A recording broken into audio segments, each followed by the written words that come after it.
The 38 Letters from J.D. Rockefeller to His Son. Perspectives, Ideology, and Wisdom. Written by J.D. Rockefeller. Narrated by Rick Font. Letter 13. There are no free rewards in life, and work is necessary to achieve success. Maintaining dignity, both in life and in death, is critical to a fulfilling existence. March 17, 1911. Dear John, I have noticed the news that accused me of being stingy, saying that I do not donate enough. It is nothing. I have been scolded enough by reporters who do not know me, and I am used to their ignorance and harshness. There is only one way I respond to them, to remain silent and unjustified, no matter how they verbally criticize me, because I know what I think. I firmly believe that I am on the right side. Everyone needs to go their own way, and it is important to have a clear conscience. There is a story that may explain why I rarely pay attention to the beggars who beg me to give them money to solve their personal problems, and it can also explain why this makes me more nervous than earning money. The story goes like this. There was a farmer who kept a few pigs in captivity. One day, the owner forgot to close the door and gave the pigs a chance to escape. After a few generations, these pigs became more and more fierce and began to threaten pedestrians passing by. Several experienced hunters heard about this and wanted to capture them for the people. However, these pigs were very cunning and could never be fooled. John, when the pigs start to become independent, they will become tough and smart. One day, an old man was chasing a donkey that was dragging a two-wheeled cart with a lot of wood and grain when he walked into a village where the wild boars roamed. The locals were very curious, so they walked forward and asked the old man, "Where are you from? What are you going to do?" The old man told them, "I'll help you catch the wild boars." The villagers laughed at him as soon as they heard it. "Don't be funny now. How can you do something that even a good hunter could not do?" However, 2 months later, the old man came back and told the villagers in that village that the wild boars had been locked in a fence on the top of the mountain. The villagers were surprised again and asked the old man, "Really? Unbelievable. How did you catch them?" The old man explained, "First of all, go to a place where wild boars often come out to eat. Then I put some food in the middle of the open space as a bait for the trap. The pigs were startled at first, but eventually ran over curiously to smell the food. Soon an old wild boar ate the first bite, and other wild boars followed. I knew then I must be able to catch them. The next day I added a little more food and planted a plank a few feet away. The boar temporarily frightened them off like a ghost, but the free lunch was tempting, so they soon ran back to continue eating. At the time, the wild boar did not know that they were going to be mine. After that, all I have to do is to plant a few more boards around the grain every day until my trap is complete. Then I dug a hole and erected the first corner pile.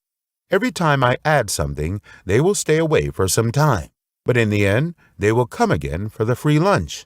The fence is built, and the trap door is ready. Well, the habit of getting something for nothing made them walk into the fence without any hesitation. At this time, I unexpectedly put away the trap, and the pigs that ate free lunch were easily caught by me. The moral of this story is simple. When an animal depends on humans for food, its will be taken away, and then it will be in trouble. The same situation applies to human beings. If you want to make a person disabled, just give him a pair of crutches and wait for a few months to achieve your goal. In other words, if you give someone a free lunch for a certain period, he or she will develop the habit of getting something for nothing. Do not forget, everyone has a need to be taken care of in the womb. Yes, I always encourage you to help others, but as I always tell you, if you give a person a fish, you can only support him for 1 day. But if you teach him the skill of fishing, it is equivalent to supporting him for life. This old saying about fishing is very meaningful. In my opinion, donating money is a wrong kind of help. It will make a person lose the motivation to be thrifty and diligent, and become lazy, unpredictable, and unaccountable. More importantly, when you give alms to a person, you deny his dignity. And if you deny his dignity, you take away his destiny, which is extremely immoral in my opinion. As a rich man, I have the responsibility to be a messenger for the benefit of mankind, but I cannot be the initiator of making lazy people. Once a person develops a habit, whether it is good or bad, the habit will always possess him. The habit of eating lunch for nothing will not help a person progress, but only make him lose the chance to win. But hard work is the only reliable way out. Work is the price we pay for enjoying success. Wealth and happiness can only be obtained by work. A long time ago, a wise old king wanted to compile a wisdom record for future generations. One day, the old king summoned his clever courtiers and said, "A mind without wisdom is like a lantern without a candle. I want you to compile a book of wisdom from all ages to illuminate the future of your children and grandchildren." After the wise men took orders and left, they worked for a long time, finally completing a masterpiece of 12 volumes, and proudly declared, "Your Majesty, this is a record of wisdom from all ages." The old king looked at it and said, "Sirs, I am sure that this is the crystallization of the wisdom of all ages. However, it is too thick, and people will not be able to read it. Condense it."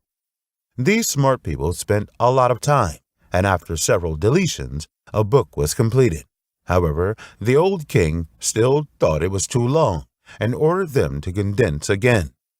These smart people condensed a book into a chapter, then reduced it to a page, then turned it into a paragraph, and finally turned it into a sentence. The wise old king was very proud when he saw these words. "Gentlemen," he said, "this is really the crystallization of the wisdom of all ages. And once people everywhere know this truth, most of our problems can be solved. This saying is what we have known as, 'There is no free lunch in the world.' The first and last chapters of the Book of Wisdom states that there is no free lunch in the world.